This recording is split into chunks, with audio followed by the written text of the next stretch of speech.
Crooked camera. What's good? It's your girl, Quincy Jones, aka Killer Queen T, aka Blackout T, aka I was not gonna post this video before 9 because I was laying in bed.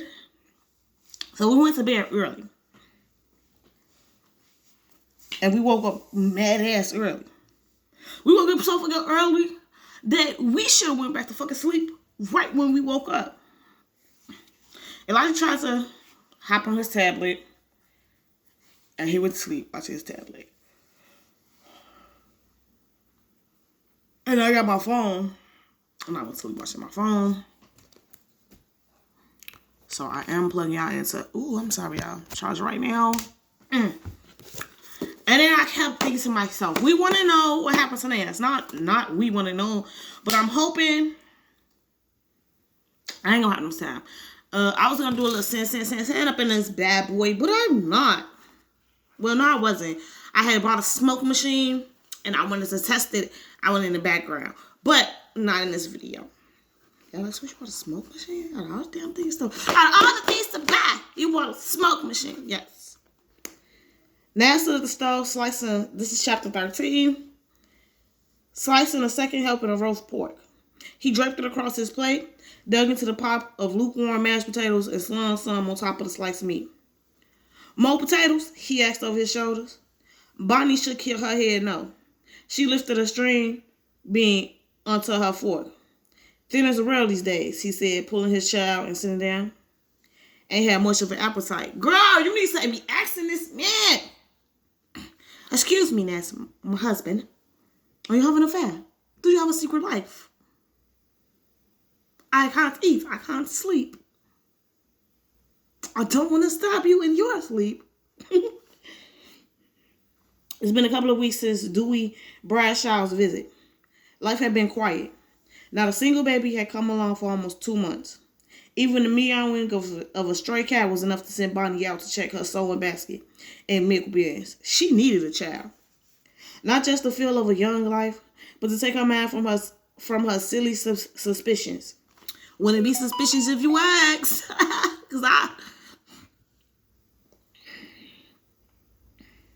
As many times as she had tried to push the name Justice from her mind, it edged its way back like a dare. It taunted her. Mainly because she had no idea how it connected to her, to Naz, or to their lives. I'm about to head on out, he said, wiping his mouth with a paper napkin. Where? Horses. Gonna listen to a ball game on the radio. How long you staying? Naz looked at her curiously. Bonnie rarely questioned him about his comings and goings. Ever have long it take, he said, carrying his plate to the counter. He emptied the scraps into a gold-phrased dish and set the plate into the sink. You want to come? She suddenly felt silly. No. Thor would be glad for your company. Get some things to do around here, she said. Tell Thor I'll see you tomorrow. Nance kissed her cheek. Kissed her on the cheek. Then he left her sitting at the kitchen table. Bonnie set the half-empty pots in the refrigerator. She washed and dried the dinner dishes and cleaned the table. She swept and mopped the floor until the pattern of orange roosters preened in the old linoleum. Your man looked just like Mr. Justice. The best parts of the day were the ones that required a lot of work. Bonnie had tidied the closet and even scrubbed the shred out back, but it wasn't enough. She went into her bedroom, stood at the door, and looked for anything undusted. You wouldn't have to do all this if you had just went and had a conversation with your husband. Even back then, black folks didn't have conversations with each other. She went to her bedroom. There was nothing. So she stripped the bed of its linen and tossed the day-old white sheets into an empty hamper. Then she stood before the fragment linen closet. Soft linen sheets this time. She unfolded the crisp cotton with one strong snap and watched it bellow across the queen-size bed. Her Naz bed. He had carved the headboard himself from birch wood. He had bought in Randolph many years ago. She had a good marriage. Still, she couldn't recall the feelings. Suspicions loomed in her mind. Bonnie sat on the side of her half-covered mattress. She had even snooped through Naz's pockets under the disguise of laundry, searching for anything that might tell her that something was wrong. He and his wife, Miss Lucinda, lived in Tallahatchie. Bonnie looked at the clock on her night table, then dialed Thor's number. Hey, Missy. Thor's voice was bright. Now's there? He and Horns listening to the game. Hold on, sweetie, and I'll call him. No, Bonnie said quickly. I just want to know if he was there. Thor's paused. This is the second time you called me like this, Bonnie, she said. Why in the world you called in? Bonnie hung up the receiver. After a beat, the phone rang. She knew it was Thor and probably spitting mad. Bonnie left it ringing and went out to the porch. She sat in her usual chair that looked down the road. Girl, you got to question. That shit gonna eat you alive. It's not gonna sit right. I'm not gonna be able to do what I want to do in my Jesus. In my Jesus. Nope. Okay.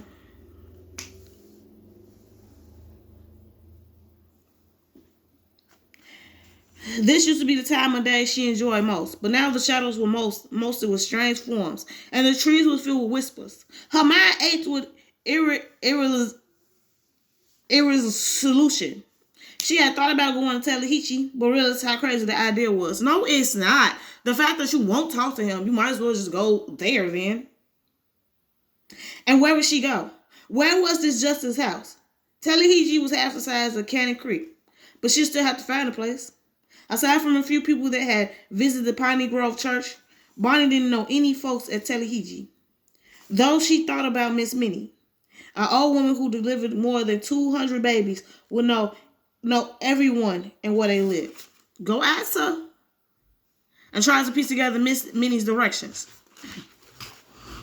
She hadn't gasped the information. I'm sorry, y'all. I'm trying to find a way. Y'all, my head is off. Hold on, y'all. Okay, y'all. I had to go drink something. I got a lot going on. Only now could she recall the old woman lived past Main Street. She had missed something about a covered bridge about 15 miles past the center of town. Bonnie jumped on the phone ring again. She thought about letting it ring, but then she rushed in to answer. What the hell is wrong with you? Thor barked. Just not feeling like myself today, Bonnie replied. Who the hell are you then? Thor snapped at the beat. Thor suddenly said, girl, maybe you pregnant. I'm not pregnant. Well, you acting crazy as hell. Something got to be up. I have to go. Bonnie cut in. Why? I just do. You starting to worry me. Come on. I'll explain it off soon, Bonnie said. Explain what? Girl, what is wrong with you? I have to go. Where in God's name you going? Bonnie hung up the receiver. She looked out the screen door of her yard as the afternoon slowly turned to twilight.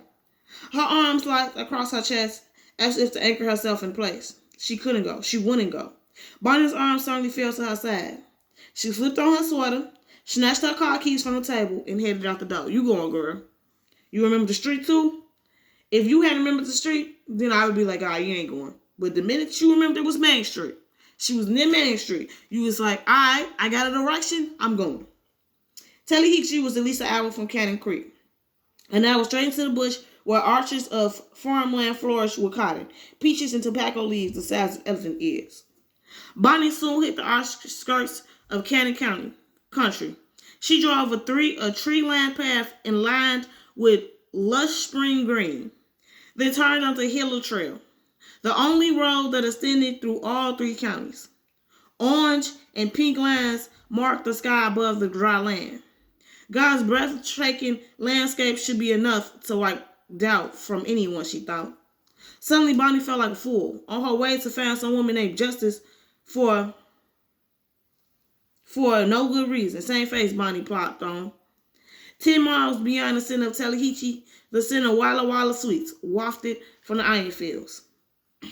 They lay on both sides of the road. 5 miles more was a short, dilated bridge. Y'all know. Y'all hear that crack in my voice. Only half of the Rickery Wooden Scarlet still overlay. This has to be the covered bridge that Miss Minnie had mentioned. Bonnie slowed to a crawl as she crossed over, the wood moaning with the weight of her car. She took a long and thankful breath when she reached the other side. 3 miles past the bridge rested a modest cabin with a putty thwarted roof. Full-size logs made up the walls. Surrounded on two sides by Woolery Creek oaks, the house looked like it was straight out of a fairy tale. Bonnie parked just yards away from the door. She racked lightly, praying that this was indeed Minnie Nipsey's house. There hadn't been a baby less than months, so perhaps business was slow for Miss Minnie, or perhaps she was dead. So she was evil as fuck, but she could be dead. She was old as hell. I'm not trying to be mean. The lady looked like she was 80. They lived long in those days, Squeeze. That's true. Maybe you're right. Miss Bonnie knocked. Miss Minnie was nearly 90, she thought. What I tell you? She was old. She could die. And surely it took time for her to get up from her chair. A young, light brown woman opened the door. Her piercing dark eyes spied Bonnie from head to toe. Ma'am, she said, I'm looking for Miss Nipsey. Does she live here? You in a family way? The young woman said. No, I'm a friend. The young woman looked Bonnie over again. Her cotton blouse and starched tan skirts with perfect pleats must have sufficed, for the woman said, come in. She did. Bonnie entered the warm meat house. It was full with everything rusted and homey, which looked exactly like Minnie Nipsey herself. When she sat on the overstuffed denim couch, it felt like she sunk clean to the floor.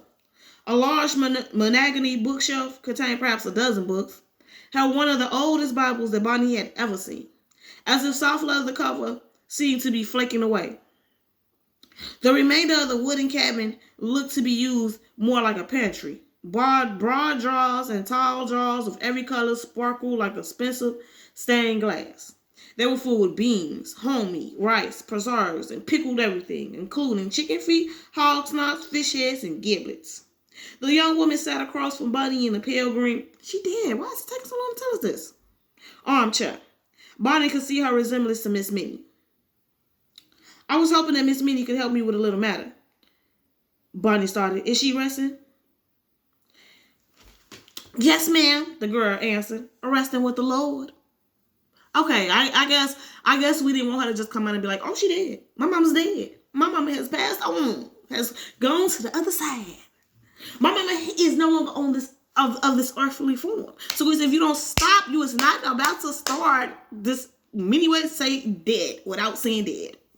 Okay, I'm sorry. Don't attack me in the comments. Not here.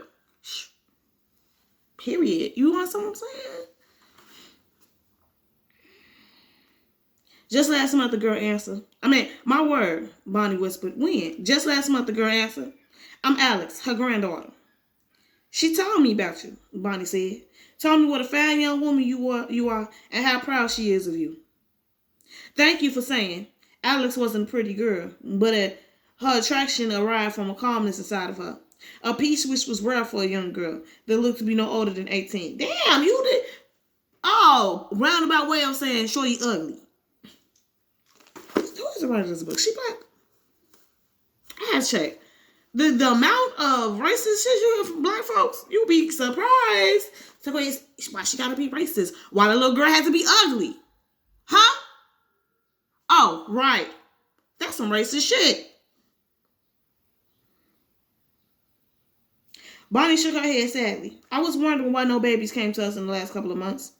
Alice leaned forward in her chair. You the lady, she asked? The one that finds home for the babies? The one in Cannon Creek? Yes. Nana talked about you. How you been in Cannon Creek, sugar? Bonnie asked. Once or twice, Alice answered. But not in a long time. Nana been there since me, she said with a smile. For a fact, in the last few years, the only time she left this place was to go see you. That old woman just up and carried herself to Cannon Creek, Alice chuckled. Got on the bus all by herself. She liked to scare me to death. Alice's eyes filled. My Nana. Just as gusty as the day is long. Bonnie nodded respectfully. Yeah, because it's time for us to get up out of here. Oh, I know I'm supposed to be right. Is I finna make her be rude? Because you say she nodded respectfully. Because this is about to be. I was wondering if you could help me with the problem that I was gonna come and ask your grandma about. Miss Weldon, Alice said, I know you came to see my grandma. But if there's anything I can do to help you, the fact that Miss Minnie was gone must have been a sign. A sign that Bonnie needed to be looking for this Justice house after all. That's okay, sweetie, Bonnie said, rising. I won't take up no more of your time. It was a pleasure, ma'am. Pleasure's all mine. Okay, I was wrong. Okay, Ryder, you get a couple points because I sure was about to write your ass off. Pleasure's all mine. Bonnie embraced the girl, then walked toward the door. Damn. What's your plan now that your nana's passed? I'm going to sell the house and use the money for school, she replied. I hope to get into Frist, in Tennessee. Then, God willing, Meharry. That's another school? Bonnie asked. A medical school, ma'am. A doctor? I want to do what Nana did, the girl replied. Only I want to learn the medical way. Isn't that fine? Bonnie walked onto the porch. This is such a lovely house, she said, looking at the stacked logs. So much love, so much life. And just like my house, Bonnie said, looking toward Vic Woods, it's plenty isolated. That's why girls feel comfortable when they come here to have their babies. Don't feel like eyes are watching them, Alice said. Next house, Perry Evans' place, got to be 5 miles away.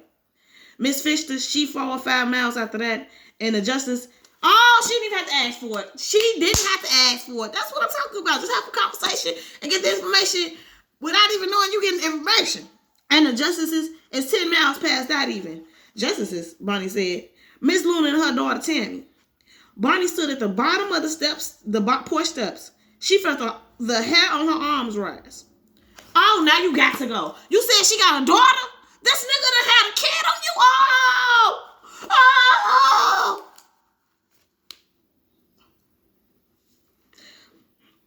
Where exactly do they live, she asked. About 15 miles south of here, straight down 19. I see Bonnie walk to her car. Please come see me if you need anything. I'm on Blackberry Corner. I know, ma'am, Alex said, waving. And I will. If Miss Minnie's death was a message that Bonnie should stop looking, surely this was an even louder message that could continue on. Bonnie pulled back on the road and headed south. Somehow she felt calm as she drove toward the Justice house. Perhaps this was a real sign, one that Minnie Nipsey had sent herself. Ooh. Hold on, y'all. Can I get a break? Can I get one more break, y'all? Can I get one more break? Okay, I can do it. I will do it. I can make it to the second break before we get started. I'm failing me. Oh. Just 20 minutes later, Bonnie was standing behind high-wind bushes across the road with a small house.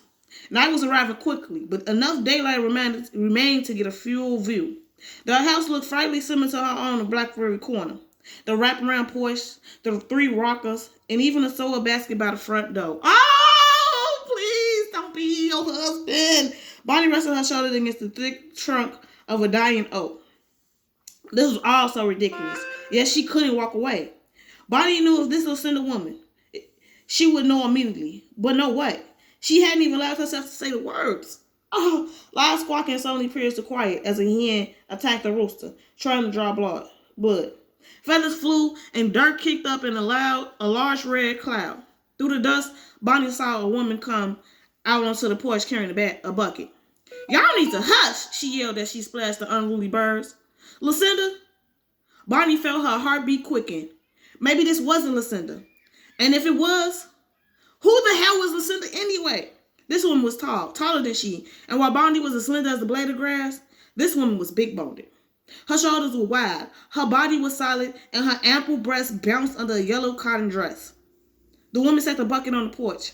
She took a hanky from a bucket of house dress and dabbed her forehead.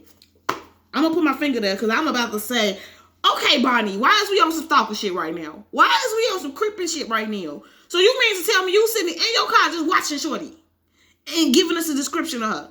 All right, you do you, girl, do you? Then sat on the top step.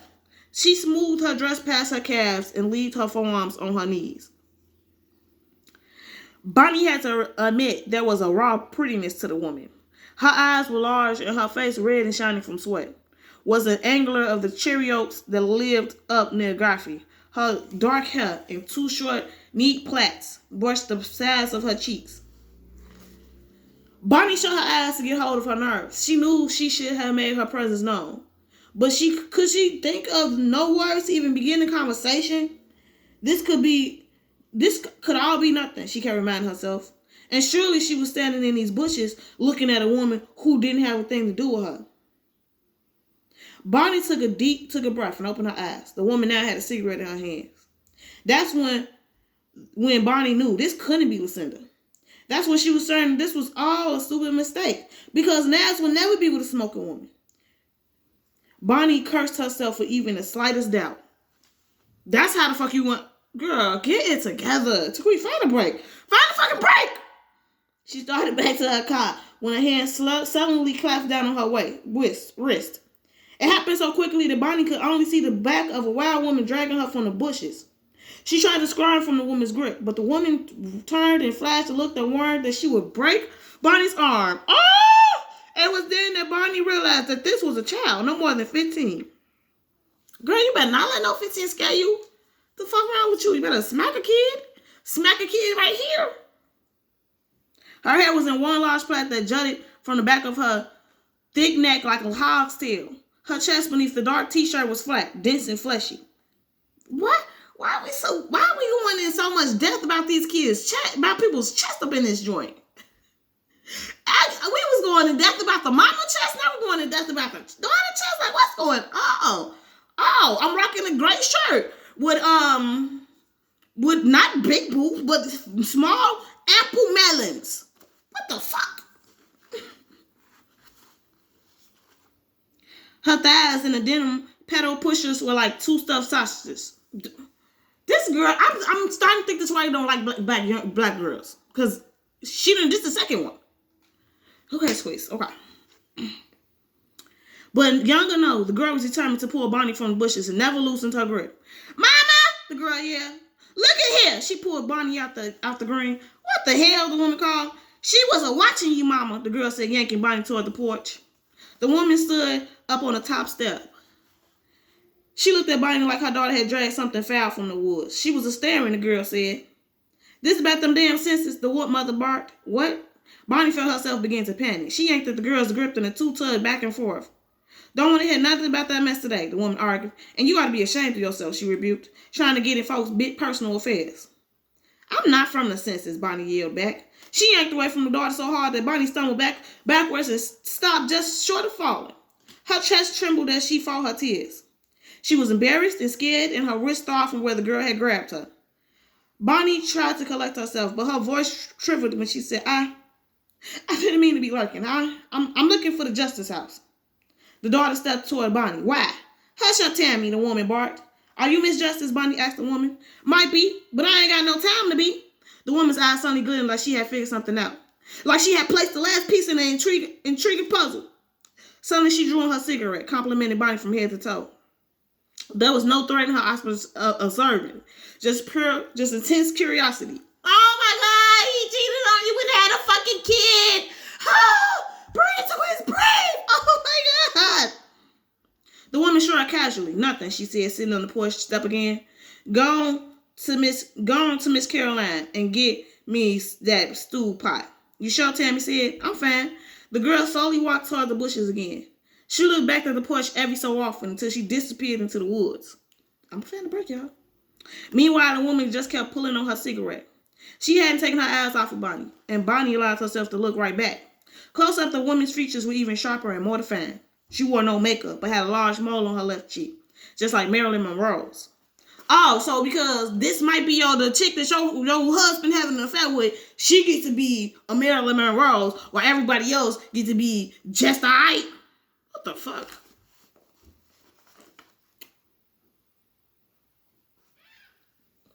What Bonnie found odd was the roots of her black hair were flaming red. Ah! The woman blew a ribbon of smoke and it curved up toward the putty patch roof. So, she said, you finally got here. Bonnie felt her body shaking. What? Baby, we ain't about to play no games, are we? The woman asked. I known about you for a long time, but I must say, I thought you been here years ago. I don't know what you're talking about. You know damn well what I'm talking about. Are you Lucinda Justice or are you not? Bonnie said, I am. And would you mind telling me who your man is? Lucinda flicked her cigarette butt into the dirt. The hem of her loose dress landed on her calves when she stood up. She grabbed the bucket from the top step. and opened the screen door. Come on in, she said. Guess we got some things to say. No. Don't you go in this woman's house. Oh! One more paragraph to quiz. It seemed the longer Bonnie stayed here, the more out of sorts she became. But there was a woman named Lucinda, Justice, and Bonnie had to find out more. Part of her wanted to get away from this woman and this house, but at the same time, Bonnie knew she was on the edge of some precise. Like the way Ruby Pearl had described the subtle change in the color of the day, the signal that her life was about to change. Lucinda stepped back and allowed Bonnie in her. She took a breath and walked into this strange place. I'm scared.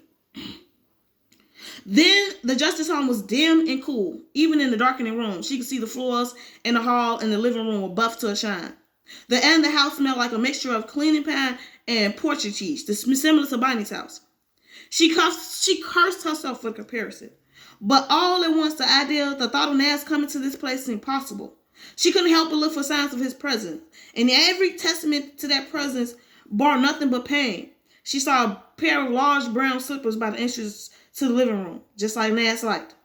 And a coat rack draped by a man's gray flannel shirt, the kind that Nas wore on a cool morning hunt. Bonnie longed to look into every room and closet, but resisted the urge. Instead, she sat in a black vinyl easy chair and let her eyes roam. A checkered couch and end table with a crystal water glass filled with fake red panini sat in the middle of the room. National Geographic magazines lay in a fan pattern across the end table. The furniture was as new and as expensive as Bonnie's, but the rooms were neat and well cared for. Oh my goodness.